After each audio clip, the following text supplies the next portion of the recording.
So brief off-time roadmap. First, I'm going to be going over how we're going to be weighing the round, then responding to Tom's points, and then just sort of reaffirming our own in that. So with this in mind, let's begin. So first, on a really important way as to how we're going to be weighing the round, it's brought up that we should not be talking about the jobs that animals do or their history because we're talking specifically about how they are as pets. However, if we were just limiting the scope of the round to whether or not cats are better pets than dogs or if dogs are better pets than cats, then the resolution would say dogs are better pets than cats.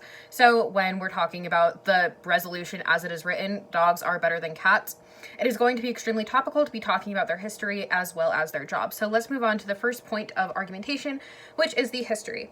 Now, Tom says that cats are also important in how they have allowed humans to flourish. For example, he says that that is the only reason why humans have been able to inhabit the Netherlands, because cats specifically prevent their dams from breaking and from the Netherlands for flooding. However, he doesn't really impact this out. He doesn't say that there aren't other animals who can perform this job, like dogs. Dogs are hunters. There are small dogs, for example, who have been bred specifically to catch rats.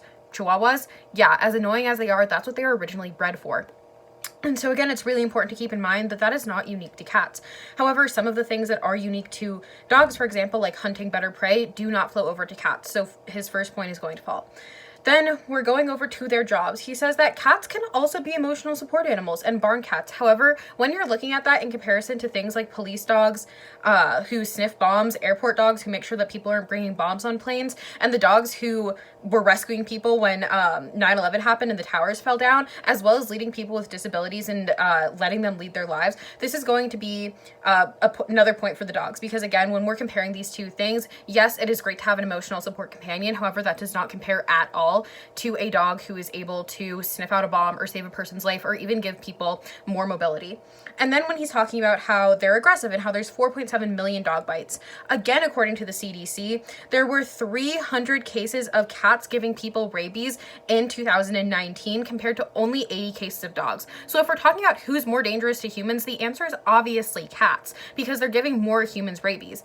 If a dog accidentally bites you, that's one thing, because they're probably not going to give you rabies. But if a cat bites you, they are more likely to give you rabies. And then looking at how he responds to why cats are bad and why cats don't like people. He says, well, my cat likes to have attention sometimes, but this completely contradicts the point of cats being an emotional support animal. An emotional support animal needs to be there when you're feeling down, when you're feeling depressed, not whenever it wants to. So he can't have the best of both worlds.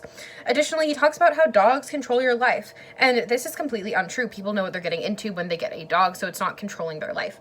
Additionally, when we're talking about how they have higher costs upfront to maintain, again, he doesn't really provide any statistics for this. He just sort of says this is the way that it is. However, we can see that this is down to the way that people choose to raise their pets, and cats can also be expensive. Thank you.